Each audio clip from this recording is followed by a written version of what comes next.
मैं हमारे मुख्यमंत्री जी से निवेदन करता हूं कि इसकी सीबीआई इंक्वायरी होनी चाहिए कि ये कौन थे, इनके पीछे और कितने लोग हैं और इनका क्या उद्देश्य था और ऐसी कितनी हमारी बहन बेटियों को इन्होंने फंसाया है। मित्रों, लव जिहाद सिर्फ एक राज्य में नहीं है। लव जिहाद का जो ऑर्गेनाइजेशन है ना, ये सिमी नामक एक आतंकी ऑर्गेनाइजेशन जो कि केरला में स्थापित हुआ। सरकार ने सिमी को बैन किया, आतंकी संगठन था। वो आतंकी संगठन का सोच एक ही थी कि गजवा हिंद करना है, भारत को इस्लामिक राष्ट्र बनाना है।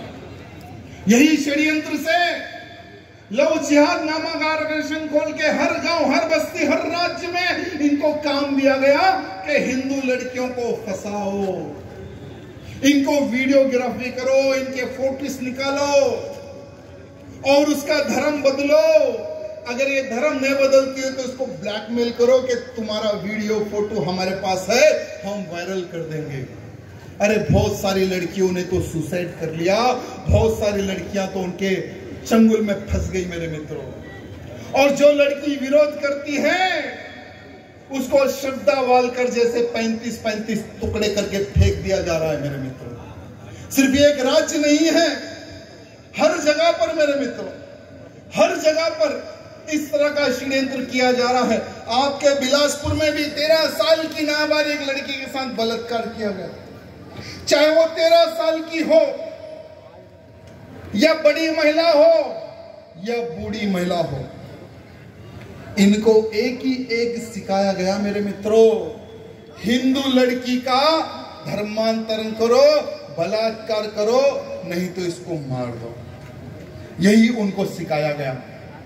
हमारे उत्तर प्रदेश के हमारे मुख्यमंत्री बाबा योगी आदित्यनाथ जी ने उनके राज्य में लव जिहाद के खिलाफ, धर्मांतरण के खिलाफ एक बहुत अच्छा कानून बनाने जा रहे हैं मेरे मित्रों। जो भी हरामी लव जिहाद करेगा उसको उम्र कैद की सजा मिले, ऐसा प्रावधान उत्तर प्रदेश में लाने की विचार हो रही है। हमारे ठाकुर राजवाड़े भैया जी से मैंने बात की है। हमारे भैया जी ने मुझे बताया कि भाई जो उत्तर प्रदेश में हो रहा है ना, वही हम छत्तीसगढ़ में भी कानून लाने की योजना बना रहे हैं। जो उत्तर प्रदेश का पैटर्न है, वही पैटर्न हम छत्तीसगढ़ में भी इंप्लीमेंट करने वाले हैं।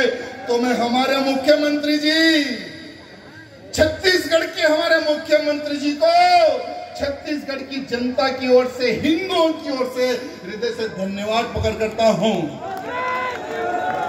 और हमारे मुख्यमंत्री से निवेदन करना चाहता हूं कि मुख्यमंत्री जी, अगर आप हिंदुत्व की रक्षा के लिए, गाय की रक्षा के लिए, लैंड जिहाद को रोकने के लिए अगर आप एक टास्क फोर्स बनाएंगे ना इनको ठोकने के लिए,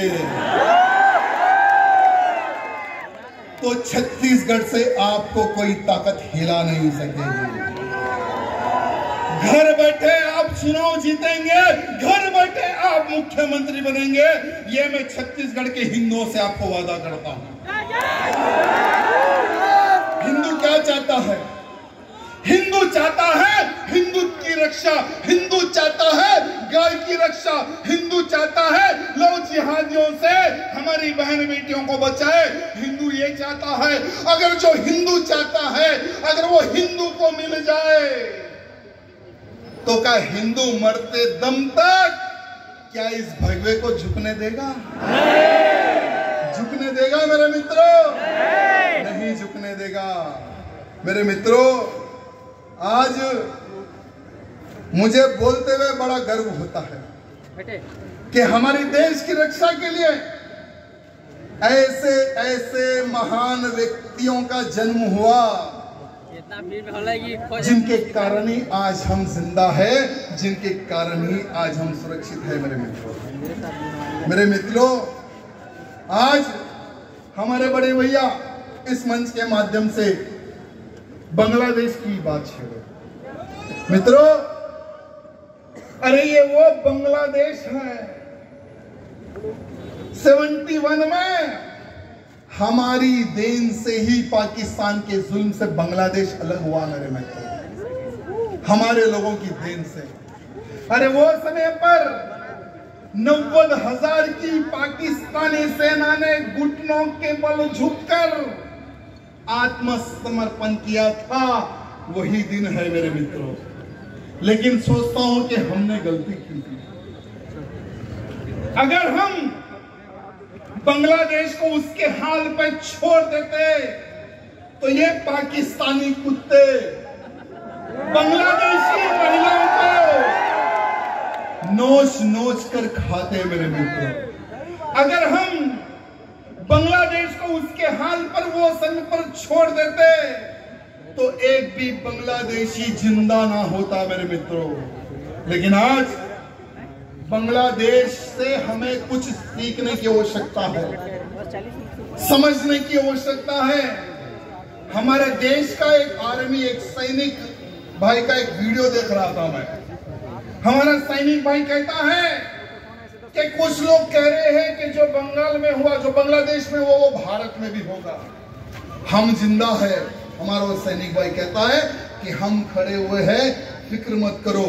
मैं उनकी बात का सहमत हूं, समर्थन करता हूं हमारे सैनिक भाई की बात को। लेकिन अरे जो देश के अंदर जो हरामी हैं, इनके कौन रोकेगा? अरे भारत का खाकर भारत से गद्दारी करने वाले इन हरामियों को कौन रोकेगा मेरे मित्रों? हमें गर्व है हमारे भारत देश की सेना पर, जो जागते हैं, सैनिक जागते हैं तभी हम सोच सकते हैं। हमारे भारत देश की जो आर्मी है, उन्हीं की वजह से देश आज सुरक्षित है। लेकिन हमें उनके लिए आज सोचना है जो बंगाल में 1 करोड़ से अधिक बांग्लादेशी रोहिंग्या घुस कर बैठे हैं मेरे मित्रों। हर राज्य में, आपके छत्तीसगढ़ में रोहिंग्या घुस कर बैठे हैं मेरे मित्रों। तेलंगाना में रोहिंग्या घुस कर बैठे हैं मेरे मित्रों। मेरे मित्रों, एक बात ध्यान रखो, मैं शस्त्र विद्या की क्यों कहा पता आपको? मैं वहीं पर आ रहा हूं। अरे हमें गर्व है जो, ठीक है, अगर सीमा के उस पार से कोई दुश्मन आएगा तो उसकी खोपड़ी पे गोली उतरेगी। लेकिन भारत देश में रहकर जो षड्यंत्र ये लोग कर रहे हैं, जहां जहां पर हिंदू कमजोर है, उस क्षेत्र को ये लोग आइडेंटिफाई कर रहे हैं। जहां पर हिंदू कमजोर हैं, उन बस्तियों को साफ करने की ये लोग जो प्लानिंग कर रहे हैं ना, इस प्लानिंग को रोकने के लिए शस्त्र विद्या बहुत जरूरी है मेरे मित्र। हर वो हिंदू को आज तलवार विद्या, लटकी विद्या, हो सके तो सरकार के पास एप्लीकेशन लगाओ, गन की ट्रेनिंग भी आपको लेनी चाहिए। हमें किसी को नहीं मारना है मेरे मित्रों, हमें किसी को नहीं मारना है। अगर कोई हरामी मेरे परिवार के तरफ आंख उठाए तो उसको छोड़ना भी नहीं है मेरे मित्रों। छोड़ना है क्या? नहीं। छोड़ना है क्या? नहीं। अरे जो भाई कहते हैं कि जो बांग्लादेश में वो भारत में होगा, मेरे मित्रों आप ये कहना बंद कर दो। आप ये कहो कि जो बांग्लादेश में तुम लोगों ने जो तांडव किया है, अबे सालों भारत में ये करने की सोच ना रखना। क्योंकि भारत का हिंदू हाथ बनकर बैठा हुआ नहीं है। अरे भारत का हिंदू आज हाथ खोलकर खड़ा हुआ है। अगर जिस दिन भी भारत का हिंदू जो जातिवाद में जो बटा हुआ है ना, ऐसा जो हिंदू जातिवाद में जो बटा हुआ है ना, अगर मुट्ठी बांध ले तो ना बांग्लादेशी ना रोहिंग्या कोई भी भारत में साला चुप कर नहीं बैठेगा।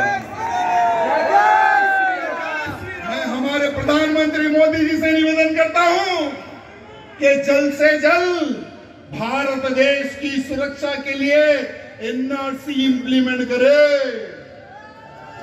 और ये सारे जितने भी पाकिस्तानी, बांग्लादेशी, रोहिंग्या जो इनके बाप की जागीरें समझकर, अनाथ आश्रम समझकर जो भारत में जो यहाँ वहां छुपे हुए हैं ना, इनको भारत से बाहर भगाए। और ये ममता बनर्जी जैसे और ये बददिमाग राहुल गांधी जैसे लोग बांग्लादेशियों के, इन रोहिंग्याओं के समर्थन में अगर खड़े होते हैं तो इनको भी पैक करके बाहर भेज देंगे। जब ये जाएंगे बांग्लादेश, जब ये जाएंगे म्यांमार, तो उनको पता चलेगा कि ये ऐसे हरामी मुसलमान बांग्लादेशी है जो इंसान को भी मार के खा जाते हैं। तब इन राजनेताओं को पता चलेगा कि वहां का हिंदू आज कितनी तकलीफ में बैठा हुआ है। मेरे मित्रों, मैं हमारे मोदी जी से हाथ जोड़कर निवेदन करता हूं कि आज हमारे भारत देश में इन मुसलमानों की जो जगह है जिसको वक्फ बोर्ड कहते हैं, आपको पता है कि कितनी है वो जगह? 9,40,000 एकड़ जमीन वक्फ बोर्ड के कब्जे में है। मेरे मित्रों, किसके कब्जे में? वक्फ बोर्ड के कब्जे में। हमारे मोदी से निवेदन करता हूं कि 1947 में जब भारत देश को आजादी मिली तब से लेकर अब तक इनके पास इतनी जमीन कहां से आई, इसकी इंक्वायरी होनी चाहिए। 1947 में जब भारत देश आजाद हुआ, वो समय के हमारे चिच्चा प्रधानमंत्री नेहरू जी, कौन से नेहरू जी? चच्चा। वो हमारे नेहरू जी ने मुसलमानों को खुश करने के लिए, कौन से मुसलमान को खुश करने के लिए? जिन्होंने चाकू से हमारे भारत के सीने यानी पीठ पर खंजर भोंककर बनाया पाकिस्तान। हमने कुछ नहीं कहा, ठीक है, चले जाओ तुम्हारे देश में पाकिस्तान, अलग देश बना लो, जी लो। ये हम अच्छी सोच थी हमारी वो समय पर, लेकिन जैसा ही पाकिस्तान बना 10 लाख हिंदुओं को काट कर, मार कर, छोटे बच्चों को नहीं देखा, महिलाओं को नहीं देखा, बलात्कार करके ट्रेनों में भरकर भारत में भेजा गया।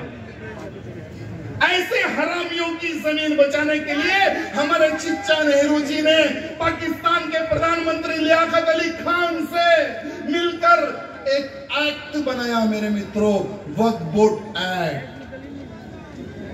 और वो एक्ट को 95 में इंप्लीमेंट किया गया। मेरे मित्रों, उस एक्ट को इतना मजबूत किया गया कि अगर मेरे सामने दिख रहे हैं जितने भी मकान है ना, अगर कोई वक्फ बोर्ड का मेंबर आ जाए और इस पर अगर नोटिस चिपका दे, भले आपके पुरखों की जगह क्यों ना हो, भले आपके साथ पुश्तों की जगह क्यों ना हो, अगर कोई वक्फ बोर्ड का अधिकारी आकर अगर नोटिस चिपका दे तो आपको भारत का कोई भी अदालत आपको नहीं बचा सकती, भारत का संविधान आपको नहीं बचा सकता। उतना मजबूत किया गया उस एक्ट को। अरे जब भारत पाकिस्तान अलग हुआ तो इन हरामियों के पास 4 लाख एकड़ जमीन थी, 4 लाख से आज 9,40,000 एकड़ जगह तुम्हारे पास कहां से आई बे? कहां से आई? इसकी इंक्वायरी होनी चाहिए। साथ ही साथ आज बांग्लादेश में हमारा हिंदू परेशान है। आज बांग्लादेश में हमारे हिंदुओं का नाम पूछ पूछ कर काटा जा रहा है, महिलाओं के साथ बलात्कार किया जा रहा है, छोटे बच्चों को काट दिया जा रहा है, पानी में डुबो दिया जा रहा है, सड़कों पर बलात्कार किया जा रहा है, अरे ब्रिज के ऊपर लटका कर मार दिया जा रहा है। यानी नरसंहार स्टार्ट हो गया। मेरे मित्रों, एक बात ध्यान रखो, जहां जहां पर हिंदू घटता है वहां वहां पर हिंदू कटता है। कश्मीर से भागा हिंदू कट गया वहां पर, बंगाल में कट रहा है हिंदू। मोदी जी, बांग्लादेश के सभी हिंदुओं को भारत में आने दे, बांग्लादेश से सभी हिंदुओं को भारत में आने दे। और ये जो 9,40,000 एकड़ जो इनके बाप की जागीर समझ के जो कब्जा करके बैठे ना लैंड, उसी जगह पर प्रधानमंत्री आवास योजना के तहत मकान बना कर दे उन भाइयों को। अरे जब हम 1 करोड़ बांग्लादेशियों को और इन रोहिंग्याओं को फुकट में खाना खिला सकते हैं, तो हमारे बांग्लादेश के हिंदुओं को भी हम पाल सकते हैं। अगर पैसे की कमी है तो हर घर से हिंदू पैसा देगा उन बांग्लादेश के हिंदुओं को पालने के लिए। नहीं तो अगर ऐसा नहीं होता है तो हमारे भारत देश की सेना को इशारा दे दे कि जाओ बांग्लादेश, जो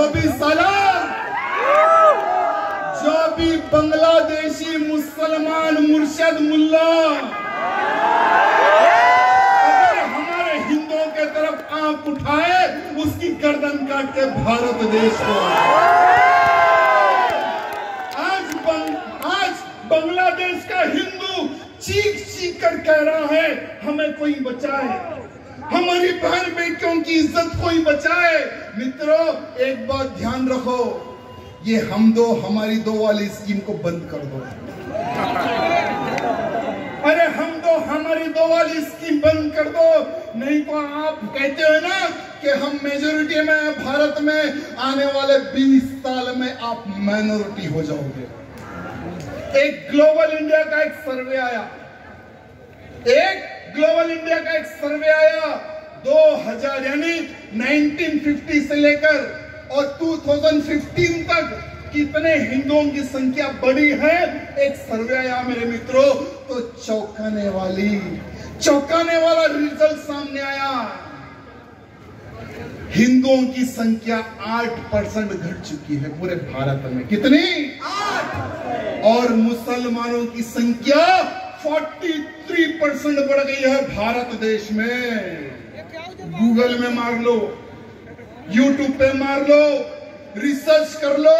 अरे हिंदुओं, आज भी अगर आप जातिवाद को बाजू रखकर ये मेरा देश, ये मेरा धर्म, अगर ये भावना रखकर अगर आप एक नहीं होगे तो यहां से भी भगाए जाओगे, यहां से भी भगाए जाओगे। ये बात ध्यान रखो मेरे मित्रों।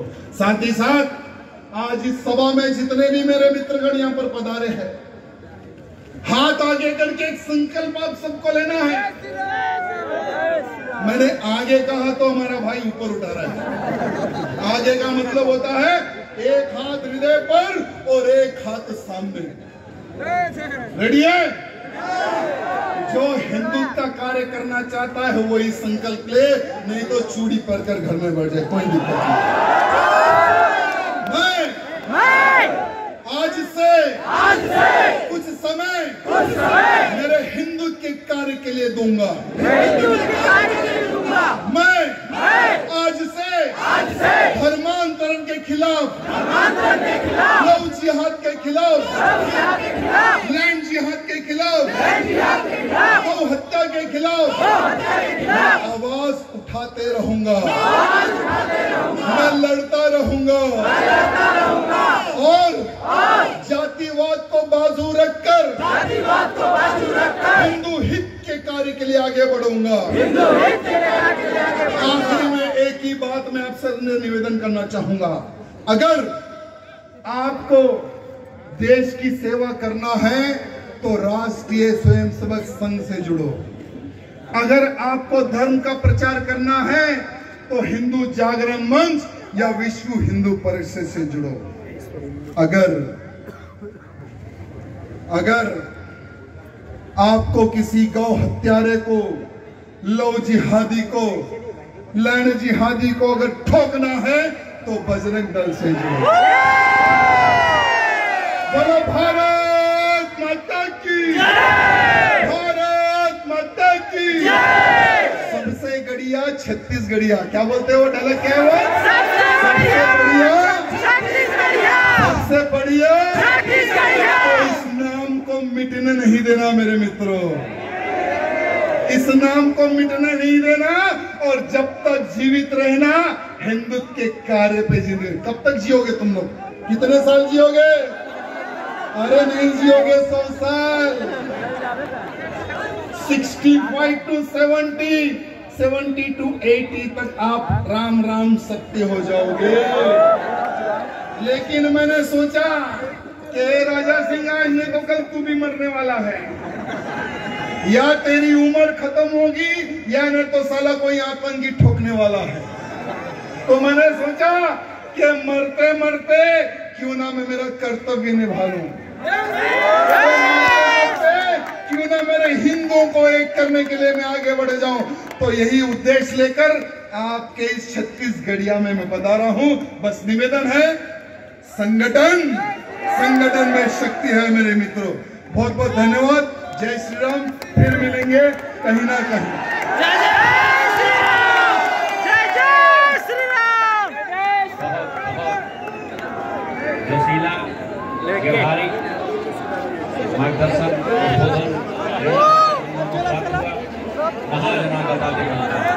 महान व्यक्ति जिसमें जाए उसमें हमें चलना चाहिए। और इसके उपरांत मैं दिवंगत सुजीत सोनी जी के माता जी एवं भाई जी, माता श्रीमती सुनीता सोनी, भाई वसंत सोनी को तत्काल आमंत्रित करता हूँ कि उन्हें जो है ठीक है इसको बुलाइए ना, इनको जल्दी इनका